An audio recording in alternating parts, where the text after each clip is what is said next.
Assalamualaikum warahmatullahi wabarakatuh. Perkenalkan, saya Iftitah Salsabila akan menjelaskan tentang morfologi dengan prosesnya. Morfologi adalah bagian dari kajian linguistik atau ilmu bahasa, yakni ilmu yang mempelajari mengenai tata bentuk kata. Adapun proses morfologis adalah proses pembentukan kata-kata dari satuan lain yang merupakan bentuk atau kata dasarnya. Dalam bahasa Indonesia, terdapat 3 proses morfologis, yaitu yang pertama, proses pembubuhan atau aplikasi, yang kedua, proses pengulangan atau reduplikasi, yang ketiga, proses pemajemukan, selanjutnya proses pembubuhan aplikasi. Proses pembubuhan afiks adalah pembubuhan suatu satuan, baik satuan itu berupa bentuk tunggal maupun bentuk kompleks, untuk membentuk kata. Misalnya, pembubuhan afiks pada kata jalan menjadi berjalan.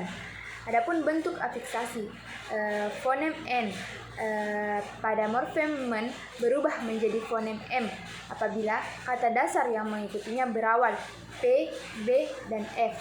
Misalnya, men tambah pesan menjadi memesan. Adapun proses pengulangan reduplikasi. Proses pengulangan atau reduplikasi adalah pengulangan suatu gramatik, baik seluruhnya maupun sebagian, baik dengan variasi fonem maupun tidak. Hasil pengulangan tersebut disebut kata ulang, sedangkan satuan yang diulang disebut bentuk dasar. Misalnya, kata ulang rumah dibentuk dari kata dasar rumah. Kata ulang jalan-jalan dibentuk dari kata jalan.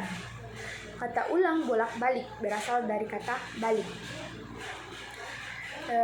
Selanjutnya, proses pemajemukan. Dalam bahasa Indonesia, kerap sekali ditemukan gabungan dua kata yang membentuk makna baru. Kata yang terjadi dari gabungan dua kata tersebut lazim disebut dengan kata majemuk. Adapun contohnya, rumah sakit, terima kasih, dan tanggung jawab. Selanjutnya, kata dan proses terbentuknya. Kata adalah kumpulan beberapa huruf yang memiliki makna tertentu. Dalam KBBI, Kamus Besar Bahasa Indonesia, kata adalah unsur bahasa yang diucapkan atau dituliskan yang merupakan perwujudan suatu perasaan dan pikiran yang dapat dipakai dalam berbahasa. Selanjutnya, sistem bentuk kata. Pertama, merupakan bentuk tanpa nasal, dan bentuk yang kedua adalah bentuk dengan nasal men, meng, dan menye. Awalan me atau tanpa nasal muncul jika dilekatkan pada bentuk dasar yang diawali huruf Y, L, Y, R, M, N, NY, dan NG. Misalnya, me ditambahkan laris, ditambahkan kan, sehingga melariskan. Misalnya, me ditambahkan mandi, ditambahkan kan, menjadi memandikan. Me ditambahkan nasihat, ditambah i, menjadi menasihati. Me ditambah nyanyi, ditambahkan menjadi menyanyikan.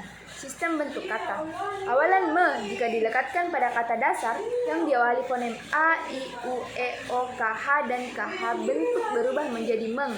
Misalnya, awalan me jika dilekatkan pada kata dasar yang diawali fonem a, i, u, e, o, k, h, dan kh, bentuknya berubah menjadi meng. Misalnya, mengangkat menjadi mengangkat, menggoda menjadi menggoda, mengikat menjadi mengikat, mengolah menjadi mengolah. Selanjutnya, sistem bentuk kata.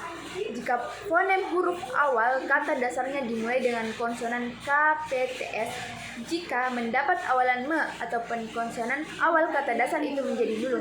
Misalnya, mekait menjadi mengaitkan, mepukul menjadi memukul, mesaran menjadi menyarankan, metayang menjadi menayangkan.